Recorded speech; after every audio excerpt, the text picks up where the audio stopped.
مرحبا مرحبا مرحبا مرحبا مرحبا الحمد لله وحده والصلاة والسلام على من لا نبي بعده ونشهد أن لا إله إلا الله وحده لا شريك له ونشهد أن سيدنا ومولانا محمدا عبده ورسوله صلى الله تعالى عليه وعلى آله وأصحابه أجمعين. أما بعد فقد قال الله تبارك وتعالى في القرآن المجيد والفرقان الحميد: فأعوذ بالله من الشيطان الرجيم. بسم الله الرحمن الرحيم. يا أيها النبي قل لأزواجك وبناتك ونساء المؤمنين يدنين عليهن من جلابيبهن ذلك أدنى أن يعرفن فلا يؤذين وكان الله غفورا رحيما. وقال الله تبارك وتعالى: قل للمؤمنين يغضوا من أبصارهم ويحفظوا فروجهم ذلك أزكى لهم إن الله خبير بما يصنعون. وقل للمؤمنات يغضضن من أبصارهن ويحفظن فروجهن ولا يبدين زينتهن إلا ما ظهر منها وليضربن بخمورهن على جيوبهن إلى آخر الآية. قال النبي صلى الله عليه وسلم: الدنيا كلها متاع وخير المتاع الدنيا المرأة الصالحة أو كما قال عليه الصلاة والسلام. بزرگان محترم اور عزیزان گرامی، گزشتہ کئی مہینے سے تسلسل کے ساتھ پورے عالم اسلام کے، خاص طور سے ملک کے حالات کے پیش نظر امت مسلمہ کی آخرت سے غفلت، بے پرواہی، لاپرواہی کی بڑھتی ہوئی عادات کو اور حالات کو دیکھتے ہوئے فکر آخرت کے موضوع پر مستقل بات چل رہی تھی،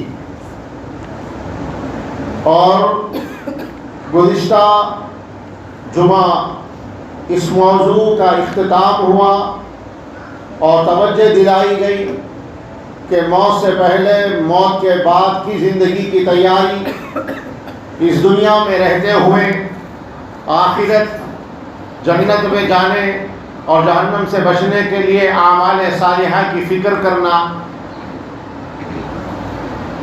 اور اپنی پوری زندگی کو اللہ اور اس کے رسول کے مرضی کے مطابق کیسے گزارنا بتایا گیا۔ سوچا تھا کہ رجب کا مبارک مہینہ شروع ہو گیا، ماہ رجب کی اہمیت و فضیلت، اور اس کے بعد ماہ رجب میں پیش آنے والے عظیم واقعے معراج کو تفصیل کے ساتھ بیان کیا جائے، لیکن اس وقت اس ہفتے میں ہمارے ملک کی ریاست کرناٹک میں جو حالات پیش آئے اور وقتاً فوقتاً آزادی کے بعد سے لے کر آج تک بعض ریاستوں میں تھوڑے دنوں سے وقفے سے ان مسائل کو اچھالا جاتا ہے، خاص طور سے حجاب اور پردہ، جو اسلام کا قانون بھی ہے، فطرت کا قانون بھی ہے کہ عورت ذات کے لیے پردہ لازم ہے، عورت کو سر سے لے کے پیر تک اپنے جسم کا چھپانا فرض عین ہے، ضروری ہے۔ عورتوں کے لیے حجاب پہننا، عورتوں کے لیے اپنی عزت و عفت کی حفاظت کرنا اپنی شرم و حیا کی حفاظت کرنا لازم اور ضروری ہے، لیکن کبھی کبھی بعض فرقہ پرست طاقتیں اس حجاب اور پردے کو لے کر عورتوں پر ریمارک کرتے ہیں، اسلام پر ریمارک کرتے ہیں، اسلام پر اعتراض کرتے ہیں کہ اسلام عورتوں کو پردے کا پابند بنا کر نعوذ باللہ عورتوں پر ظلم کر رہا ہے، یا پردے میں عورتوں کو رکھنا، پردے میں عورتوں کو رکھنا یہ جو ہے فطرت کے خلاف ہے، عورت کی آزادی کے خلاف ہے۔ اس طریقے کی گفتگو اور اس طریقے کے اعتراض لوگ کرتے رہتے ہیں، اس وقت سب سے پہلے ہم مسلمانوں کو یہ بات ذہن نشین رکھنا چاہیے اور یہ بات اچھی طرح سمجھ لینا چاہیے کہ اللہ رب العزت نے اور جناب نبی کریم صلی اللہ علیہ وسلم نے جو قانون بنایا پردے کا، جو قانون بنایا حجاب کا، وہ قانون وہی نہیں بلکہ اسلام کے جتنے قوانین ہیں، اسلام کی جتنی تعلیمات ہیں، عین عقل و فطرت کے بالکل مناسب ہے۔ کوئی بھی قانون اسلام کا ایسا نہیں ہے جو فطرت کے خلاف ہو، کوئی بھی قانون ایسا نہیں ہے جو عقل کے خلاف ہو۔ بس آدمی کے سمجھ کا پھیر ہوتا ہے، سمجھ اچھی ہے، عقل سلیم رکھتا ہے، دل و دماغ عصبیت سے پاک ہے، تو وہ اگر آدمی غور کرے، توجہ دے، بات سمجھ میں آتی ہے۔ اسلام کا ہر قانون بالکل عین فطرت کے مطابق ہے۔ اسلام نے عورتوں کو پردہ لازم کر دیا، عورتوں کے لیے حجاب کو لازم کیا۔ اسلام نے پردے کے معاملے میں جہاں پر عورتوں کو احکام دیے وہیں پر مردوں کو بھی احکام دیے۔ ایسا نہیں ہے کہ عورت ہی کو پابند کر کے کوئی ظلم کیا جا رہا، نہیں، یہ ظلم نہیں ہے بلکہ عورتوں پر اسلام کا احسان ہے، عورتوں پر شریعت کا احسان ہے، جو عورتوں کی عزت کو، عورتوں کی عصمت کو، ان کی شرم و حیا کو، ان کی پاک دامنی کو بچانے کا ایک ذریعہ ہوتا ہے۔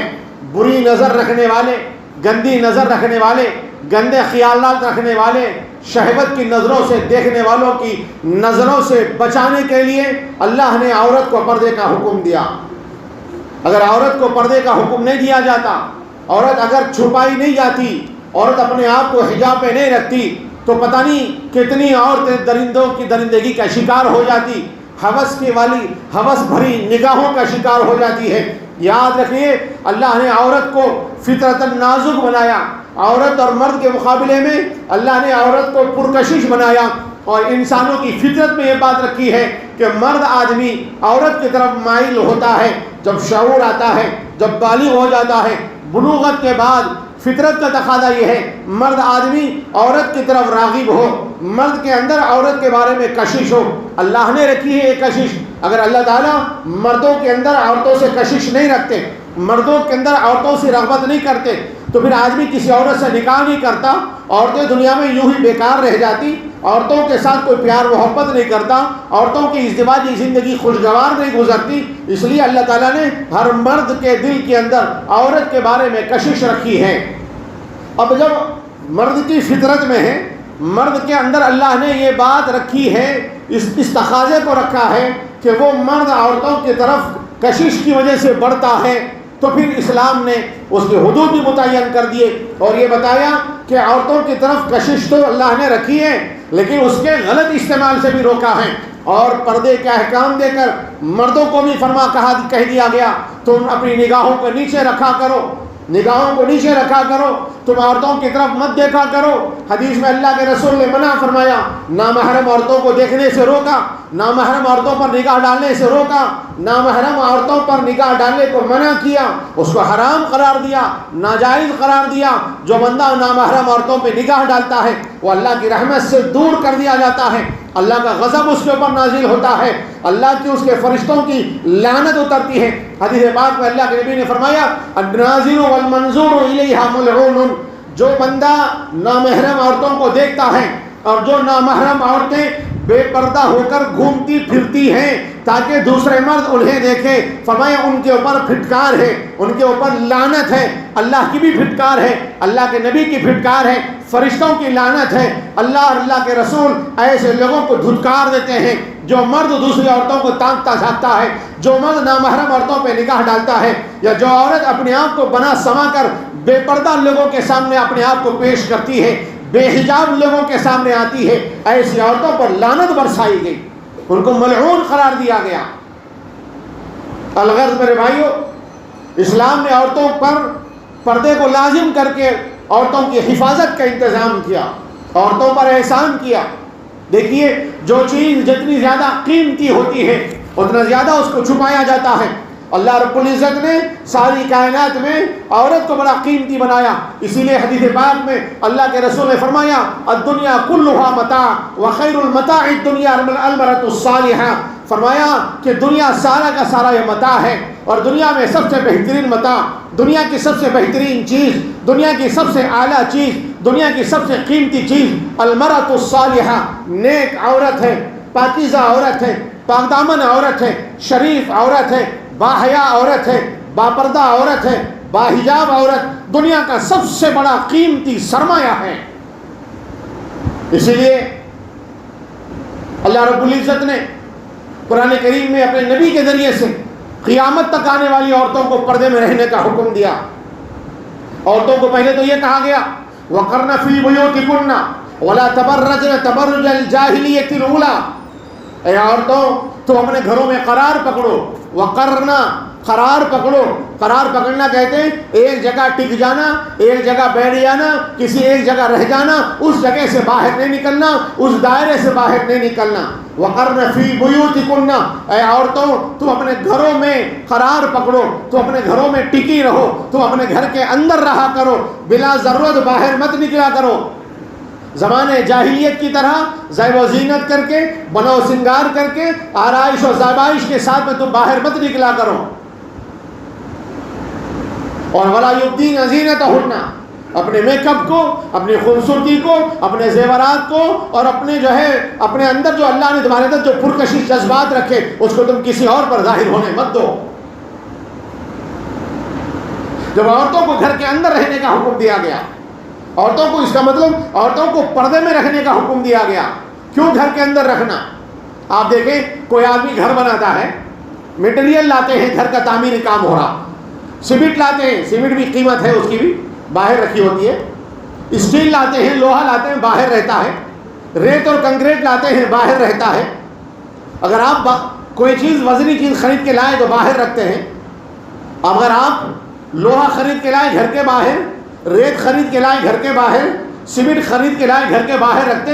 کوئی آدمی مکان, اپنی پہلی منزل, چلو نیچے مکان ہے, فرسٹ فلور کی تعمیر کر رہا, اوپری منزل کی تعمیر کر رہا ہو, تو کیا ایسا ہوتا کبھی آپ نے دیکھا؟ اسٹیل بھی مہنگا ہے, آج تو 65 روپے کلو ہے, 65 روپے کے جی. آپ اس کو خرید کے لا رہے ہیں, ٹنوں کے حساب میں لاتے ہیں, ہزاروں لاکھوں روپے اس کے ہوتے ہیں. وہ لاکھوں روپے کی سلاخ لا کر کیا کسی آج تک کسی مرد نے اپنے دالان میں لے جا کے رکھا ہے, اپنے کمرے میں لے جا کے رکھا ہے, اپنے گھر کے اندر لے جا کے لاکر میں کسی نے رکھا ہے؟ نہیں رکھا آج تک بھی. کیوں؟ اس کو باہر رکھ دیا گیا, باہر ڈال دیا جاتا اس کو. سیمنٹ لاتے ہیں, باہر رکھتے ہیں, بہت ہو جائے تو بارش سے بچانے کے لیے سلاب کے نیچے رکھتے ہیں.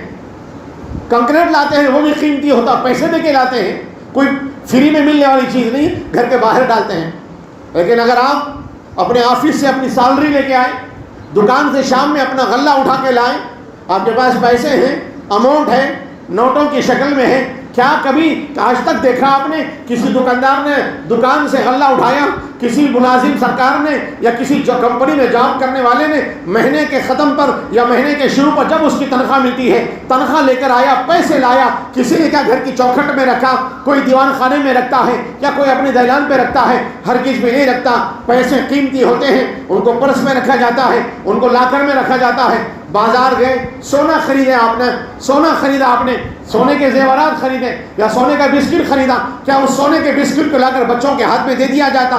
سونے کے بسکٹ کو لا کے دیوان خانے میں رکھتے, سونے کے بسکٹ کو لا کے دالان پہ رکھتے, یا سونے کے بسکٹ کو لا کر, سونے کے زیورات کو لا کے اپنے کمرے میں بستروں پہ اور جہاں چاہیں وہاں سجوں پہ رکھ دیتے؟ ہرگز بھی نہیں رکھتے. اس کو لاکر میں رکھا جاتا ہے. انسانی فطرت ہے جو چیز جتنی زیادہ قیمتی ہوتی ہے اس کو اتنا ہی زیادہ چھپا کے رکھا جاتا، ظاہر نہیں کیا جاتا. مال و دولت پہلے زمانے میں لوگوں کے پاس سونا چاندی ہوا کرتے تھے، گھروں میں لا کر نہیں ہوتا تھا، الماریاں نہیں ہوتی تھی، حفاظت نہیں کر سکتے تھے. کیا کرتے تھے؟ گھروں میں رکھ کے، کبھی مٹی کے برتنوں میں، کبھی تانبے پیتل کے برتنوں میں رکھ کے اس کو اوپر سے پیاک کر دے کے اپنے کھیتوں میں یا اپنے گھر کے آنگن میں گاڑ دیا کرتے تھے زمین میں، تاکہ یہ محفوظ رہے. ایسا نہیں ہے کسی کے پاس بہت زیادہ دولت ہے. بڑے بڑے بادشاہ گزرے، سکندر اعظم گزرے، کیا انہوں نے سکندر اعظم اتنی دولت ان کے پاس تھی، کیا سڑکوں پہ دولت بچھا دی اپنی؟ ارے خود قارون کی زندگی کو اٹھا کر دیکھ لو، قارون کے پاس کتنا مال تھا. کیا قارون نے کبھی سڑک پہ اپنا مال چھوڑا؟ کیا اس کے پاس اتنی دولت تھی؟ اس کے دولت کے خزانوں کی چابیوں کو کئی اونٹوں پر رکھ کر لے جایا جاتا تھا. چابیاں اتنی تھی تو دولت کتنی تھی ہوگی؟ کیا اس نے اپنی دولت کو سڑکوں پہ چھوڑ دیا؟ کیا اس نے اپنی دولت کو جہاں چاہے وہاں رکھ دیا؟ اس کے محافظین کو رکھا ساتھ میں. کیوں؟ دولت ایک قیمتی چیز ہے، اس کی حفاظت کرنا ہے. آپ دیکھیں، جو آدمی جتنا زیادہ بڑا ہوتا، حکومت کے اعتبار سے آپ دیکھ لیجیے، پروٹوکول کے اعتبار سے آپ غور کیجیے، جو آدمی جتنا بڑا ہوتا ہے اس کے لیے اتنی سیکورٹی دی جاتی ہے، اس کی حفاظت کی جاتی ہے. کیا ہمارے ملک کا پرائم منسٹر ہماری طرح آزادی سے گھوم سکتا ہے؟ کسی بھی ملک کا بادشاہ، کسی بھی ملک کا پرائم منسٹر نہیں گھومتا. اس کے لیے کتنے سخت حفاظتی انتظامات ہوتے ہیں، کیسی سیکورٹی اس کے لیے لگائی جاتی ہے. معمولی ایم ایل اے کے لیے، منسٹر کے لیے کتنی سیکورٹی ہوتی ہے. کیوں صاحب؟ اس لیے کہ یہ ملک کا قیمتی سرمایہ ہے، یہ ملک کو چلانے والے ہیں، یہ حکومت کو چلانے والے ہیں، ان کی حفاظت ضروری ہے. جو آدمی جتنا بڑا ہوتا ہے، جو آدمی جتنی زیادہ اہمیت کا حامل ہوتا ہے، جس آدمی کا جتنا زیادہ مقام اونچا ہوتا ہے، اس کی اتنی زیادہ حفاظت کی جاتی ہے. میرے بھائیو، اسلام میں عورت کی حیثیت سب سے زیادہ ہے، اسلام میں عورت کا مقام سب سے بڑا ہے. عورت دنیا کی سب سے قیمتی دولت ہے، عورت دنیا کا سب سے قیمتی سرمایہ ہے. اس لیے عورت کی حفاظت کی جاتی ہے، عورت کو گھر کے اندر رکھا جاتا ہے، عورت کو پردے میں رکھا جاتا ہے، عورت کے اوپر غلاف اڑا کے رکھا جاتا ہے. خانہ کعبہ کتنی قیمتی جگہ ہے، خانہ کعبہ کتنا قابل احترام چیز ہے، اس کے اوپر غلاف چڑھا ہوا ہے. قرآن کریم کو دیکھ لیجیے، قرآن کریم کھلا نہیں رکھا جاتا، قرآن کریم پر جوزان اڑایا جاتا، قرآن کریم کو کپڑے میں لپٹ کے رکھا جاتا، غلاف میں لپٹ کے رکھتے ہیں. کیوں؟ اس لیے کہ قرآن قابل احترام چیز ہے، قرآن قیمتی اللہ کا کلام، اللہ کی کتاب ہے، اس لیے اس کے اوپر غلاف رکھا جاتا ہے. عورت بھی قیمتی ہے، عورت بھی قیمتی ہے، عورت بھی قابل احترام ہے، عورت بھی قابل عزت ہے، عورت بھی قابل تعظیم ہے. ارے اسلام نے عورت کو مقام دیا، اسلام نے عورت کو جو ہے ہماری جوتی کے نوک پہ نہیں رکھا ہے، اسلام نے عورت کو دل میں بٹھا کے رکھنے کی تعلیم دی ہے، اسلام نے عورت کی تعظیم کا حکم دیا ہے، اسلام نے عورت سے محبت کا حکم دیا ہے، اسلام نے عورت کے عظمت کو بیان کیا ہے. اسی لیے عورت کو حجاب میں رکھا جاتا ہے، عورت کو پردے میں رکھا جاتا ہے، اور اسی لیے عورت کے لیے پردے کو لازم قرار دیا گیا. جس طریقے سے قیمتی چیز کھلی نہیں چھوڑی جاتی، عورت کو بھی کھلا نہیں چھوڑا جاتا. قرآن میں اچھا بعض لوگ کہتے ہیں کہ کیا عورت ہی کے لیے حکم پردے کا حکم مردوں کو بھی دیا اللہ تعالیٰ نے. پردے کے معاملے میں عورت اور مرد برابر ہیں، لیکن کچھ طریقہ کار دونوں کے الگ الگ ہیں. مرد کے لیے بھی پردے کا حکم ہے، ناف سے لے کے گھٹنے تک کا حصہ چھپائے مرد، یہ لازم ہے، فرض ہے اس کے لیے. باقی اپنے گردن کے نیچے سے لے کے اپنے ٹخنوں سے پہلے تک اپنے سارے بدن کو چھپا کے رکھنا، یہ اس کے لیے مستحب ہے، یہ اس کی شان و شوکت کو بڑھاتا ہے، یہ اس کے عزت میں اضافہ کرتا ہے، اس کے وقار میں اضافہ کرتا ہے. تہذیب ہے، یہ تمدن ہے، یہ کلچرل ہے ہمارا کہ ہم اپنے گردن سے لے کر اپنے ٹخنوں تک کے جسم کے حصے کو ہر دور میں، ہر زمانے میں چھپا کے رکھا گیا. ہاں، جو قومیں بد تہذیب ہوتی ہے، جن قوموں کے پاس کوئی تمدن نہیں، جن قوموں کے پاس تہذیب نہیں، جن قوموں کو طور طریقہ نہیں معلوم، جن قوموں کو جینے کا سلیقہ نہیں معلوم، وہ پھرتے ہوں گے، کسی زمانے میں ننگے پھرتے تھے ہوں گے. لیکن آج پوری دنیا میں شعور آ گیا، دنیا میں آج کوئی ننگا نہیں پھرتا، لباس پہنتے ہیں، اپنے جسم کو گردن سے لے کے ٹخنوں تک چھپانے کا ماحول ہے، چھپانے کا رواج ہے. یہ مستحب ہے. فرض کیا ہے؟ ناف سے لے کے گھٹنے تک. حضور نبی کریم صلی اللہ علیہ وسلم 2 چادریں عام طور پہ استعمال کرتے تھے. ایک چادر تہبند باندھتے تھے، لنگی باندھتے تھے. دوسری چادر آپ اوپر سے اوڑھ لیا کرتے تھے، اور بتایا مرد کے لیے یہ لباس ضروری ہے، اپنی گردن سے لے کے ٹخنوں تک چھپانا۔ ایک مرتبہ اللہ کے رسول صرف لنگی پہ نماز پڑھ رہے، تہبند پہ، چادر نہیں ہے۔ نماز کے بعد ایک صحابی دیکھ کر تعجب کرنے لگے۔ صحابی کے استحجاب کو دیکھ کر اللہ کے نبی نے پوچھا کیوں تعجب کر رہے ہو، مجھے ایک چادر میں دیکھتے؟ کہا کہ میں نے ایک چادر میں نماز اس لیے پڑھی کہ ہر مسلمان کو میرے ہر امتی کو 2 چادریں میسر نہیں آتی۔ اگر کوئی غریب جس کے پاس 2 چادریں نہیں ہیں، وہ یہ نہ سمجھے کہ میرے پاس تو 2 چادر نہیں، ایک ہی ہے، میں نماز کیسے پڑھوں، کہ نماز نے چھوڑ دے، اس لیے میں نے ایک چادر پہ آج نماز پڑھی۔ معلوم ہوا کہ پردہ اسلام مرد کے لیے ناف سے گھٹنے تک تو لازم ہے، نماز کی حالت میں بھی، عام حالت میں بھی، لیکن مستحب اور افضل یہ ہے، طریقہ اور سلیقہ یہ ہے، تہذیب کا تقاضا یہ ہے، اپنی گردن سے لے کے اپنے ٹخنوں تک اپنے سارے جسم کو کسی مناسب کپڑے سے ڈھانک کے رکھے مرد۔ یہ تہذیب ہے، اسلام کی بھی ہے، دنیا کی بھی ہے۔ اللہ نے جہاں پر قرآن کریم میں عورتوں کو حکم دیا نگاہیں نیچی رکھ کے چلنے کا، اس سے پہلے اللہ نے مردوں کو مخاطب کیا سورۃ المومنون کے اندر۔ اللہ فرما رہے وَقُلْ لِلْمُؤْمِنِينَ يَغْضُضْنَ مِنْ أَبْصَارِهِنَّ وَيَحْفَظْنَ فُرُوجَهُنَّ۔ کیا فرمایا؟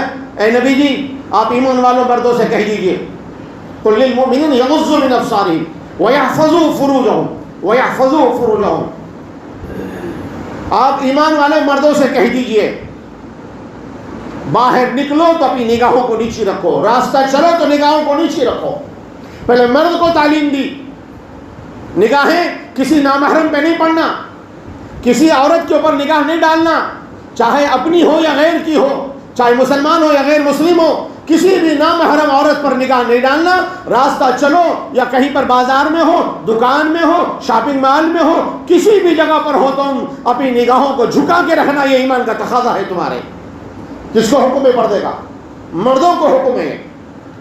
قُلْ لِلْمُؤْمِنِينَ يَغُضُّوا مِنْ أَبْصَارِهِمْ، آگے فرمایا وَيَحْفَظُوا فُرُوجَهُمْ، اپنی شرمگاہوں کی حفاظت کرو، نگاہ محفوظ رہے گی، نامحرموں پہ نگاہ نہیں پڑے گی، شرمگاہ محفوظ رہے گی، زناکاری سے بچے گا، بدکاری سے بچے گا، گندے کاموں سے بچے گا، بے حیائی سے بچے گا، شرمگاہ کے گناہ سے بچے گا، اگر نگاہ بچی رہی تو۔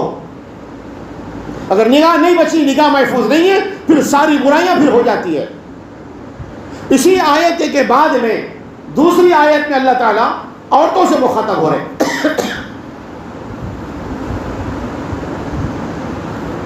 وَقُلْ لِلْمُؤْمِنَاتِ يَغْضُضْنَ مِنْ أَبْصَارِهِنَّ وَيَحْفَظْنَ فُرُوجَهُنَّ وَلَا يُبْدِينَ زِينَتَهُنَّ۔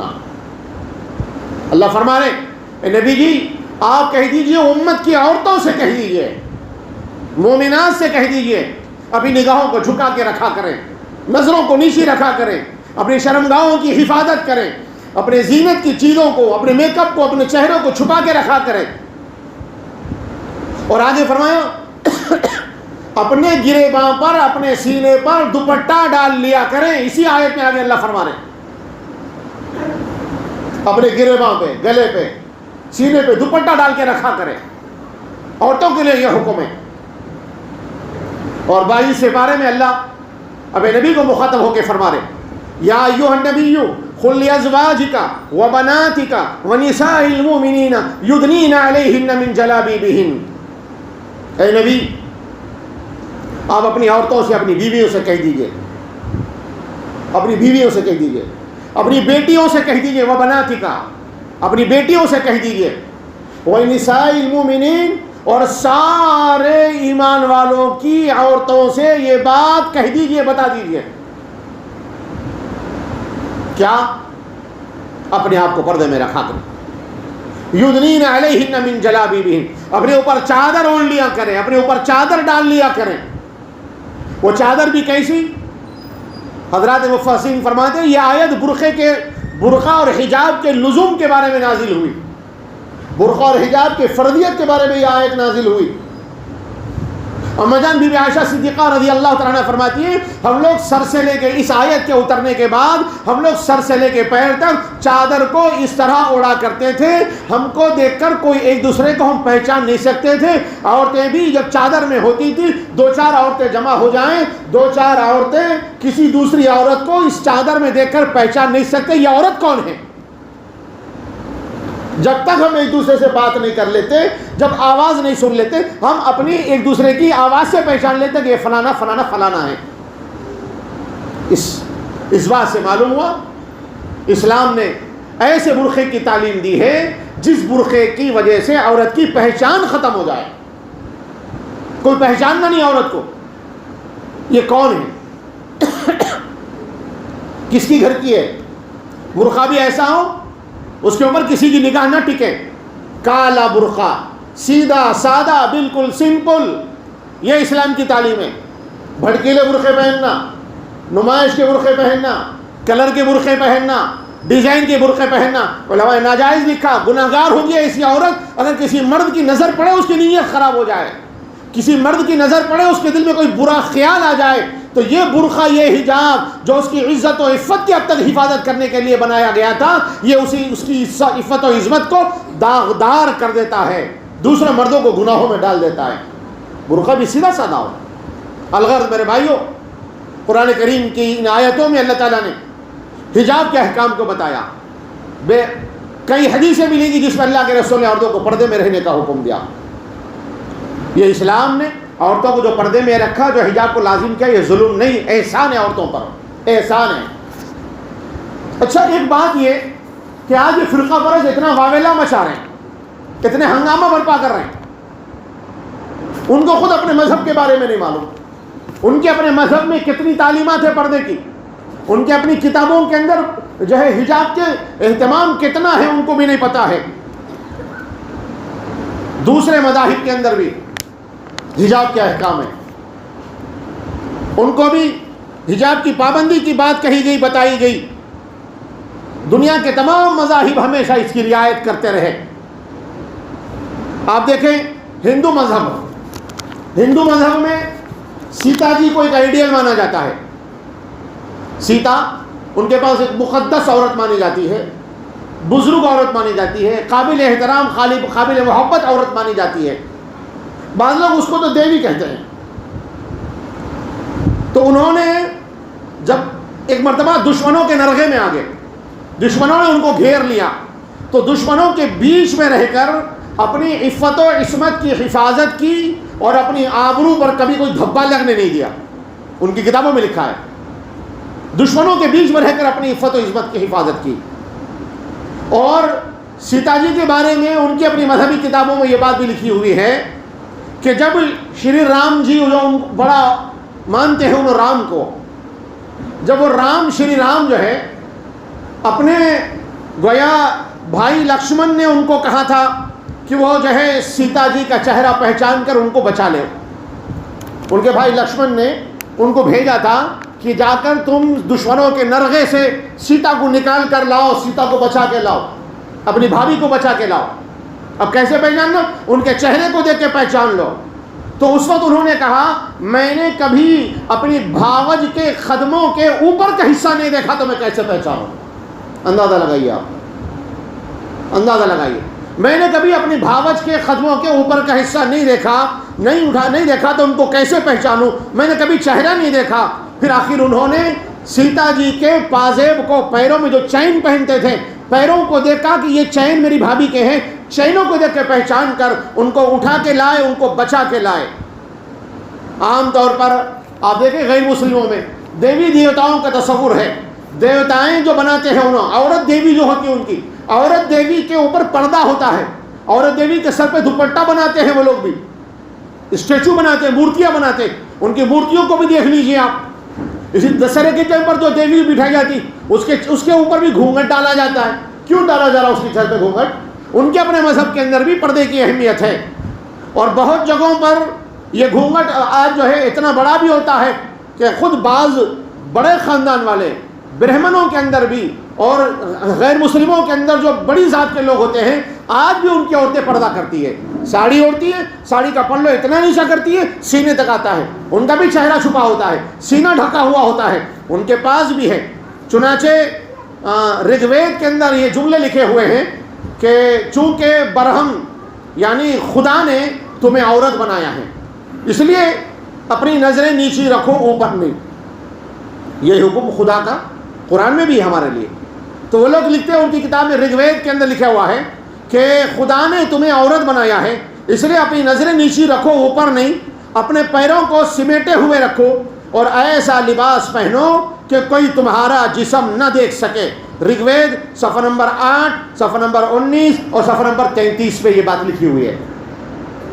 ایسا لباس پہنو کہ تمہارے جسم کو کوئی دیکھ نہ سکے۔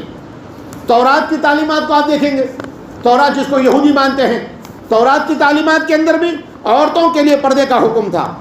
عیسائیوں کے پاس بھی عورتوں کو پردے کا حکم ہے۔ خود یہاں تک کہ حضرت مریم، بی بی مریم جو ان کے ایک آئیڈیل اور ماڈل شخصیت مانی جاتی ہے، بعض لوگ بی بی مریم کو خدا مانتے ہیں، ان کے چرچوں کے اندر بی بی مریم کی فوٹو ہوتی ہے، بی بی مریم کے اسٹیچو، بی بی مریم کا پتلا ہوتا ہے، اس کے اوپر دوپٹہ، اس کے اوپر وہ کہ سر کو ڈھانپے ہوئے ہیں، حجاب ہے ان کے پاس بھی۔ بہت ساری یہاں پر وقت نہیں ہے ورنہ میں کتابوں کے حوالوں کے ساتھ میں آپ کو بتاتا، چاہے وہ عیسائی مذہب ہو، چاہے یہودی مذہب ہو، چاہے ہندو مذہب ہو، ان کے پاس بھی پردے کا حکم ہے، ان کے پاس بھی حجاب ہے، ان کے پاس بھی سر کو اور جسم کو ڈھانپ کے رکھنا ہے۔ اب اگر اسلام نے عورتوں کو پردے کا حکم دے دیا، اسلام میں عورتوں کو برقع لازم کر دیا گیا، ہماری عورتیں، ہماری بچیاں اپنی عفت و عصمت کو بچانے کے لیے پردے میں رہ رہی، برقع اوڑھ رہی ہے، ان کو کیا اعتراض ہے؟ کیا تکلیف ہو رہی ان لوگوں کو؟ کیوں اس کو ایک ایشو بنایا جا رہا؟ یہ صرف اور صرف یاد رکھو مسلمانوں، یہ مسلمانوں کے جذبات کو مجروح کرنے کے لیے، مسلمانوں کے ذہنوں کو بھڑکانے کے لیے، مسلمانوں کے ذہنوں کو تبدیل کرنے کے لیے، اور کچھ مدعے ایسے ہیں اس ملک میں جب کبھی ان کو، حکومتوں کو، فرقہ پرستوں کو اپنے منشا کو پورا کرنا ہوتا ہے، اپنا کام پورا کرنا ہوتا ہے، تو پھر ایسے مدعے اٹھا کر، ایسے ایشوز اٹھا کر مسلمانوں کو اس کے پیچھے لگا دیا جاتا ہے، میڈیا کو اس کے پیچھے لگا دیا جاتا ہے۔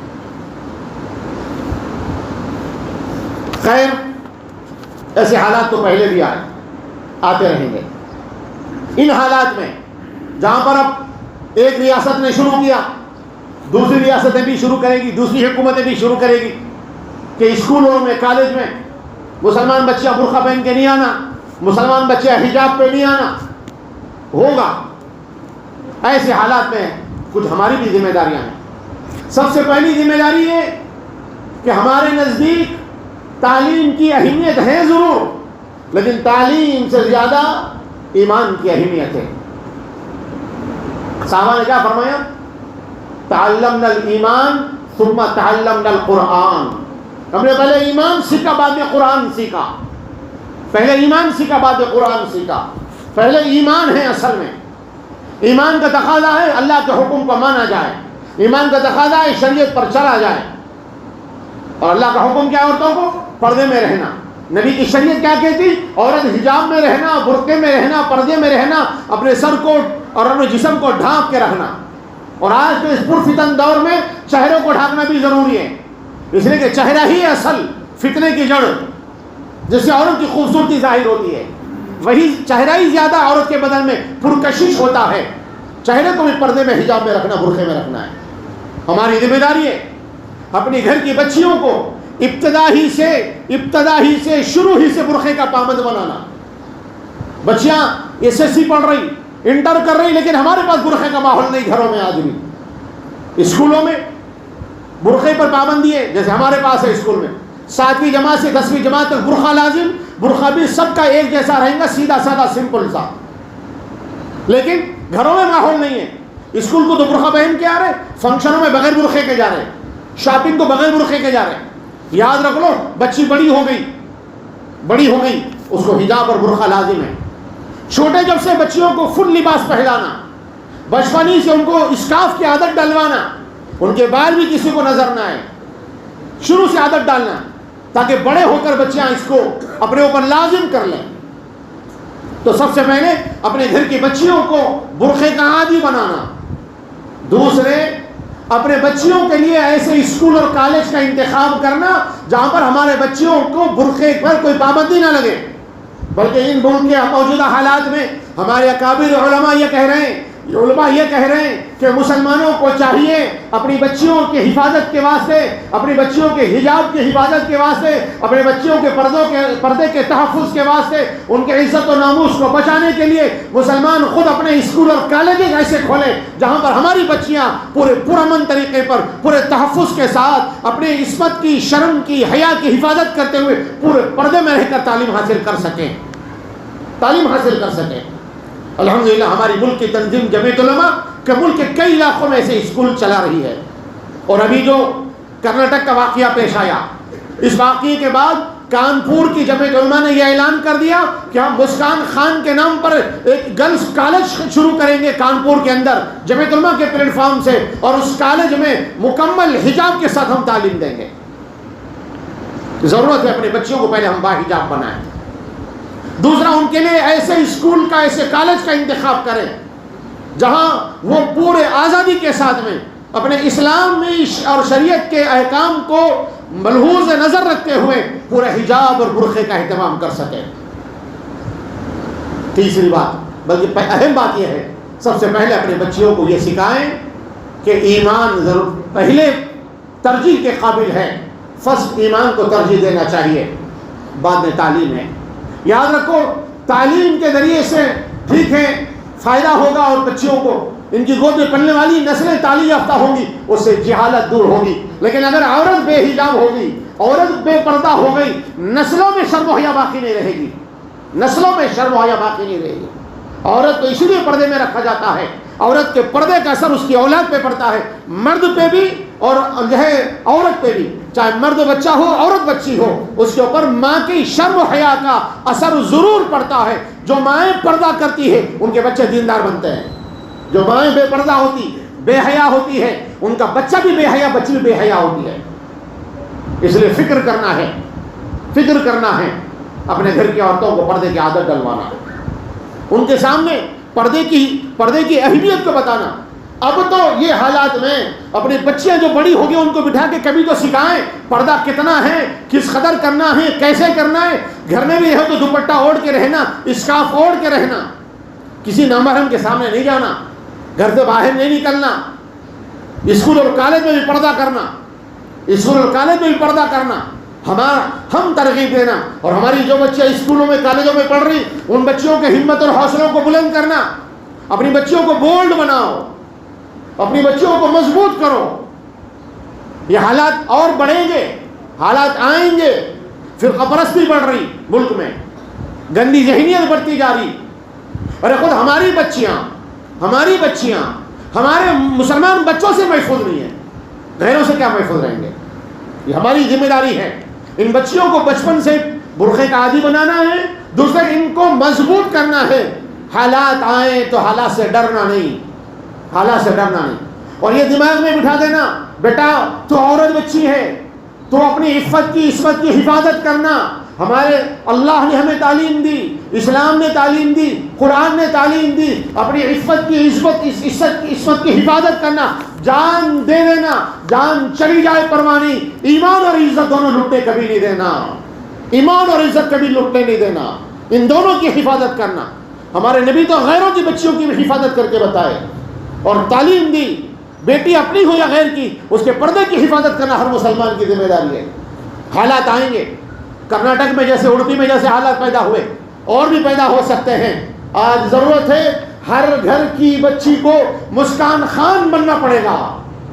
ہزاروں سلام ہے اس ہماری بیٹی پر، اس کے ہمت اور حوصلوں کو ہم ہزاروں سلام کرتے ہیں، اس کی تعریف کرتے ہیں۔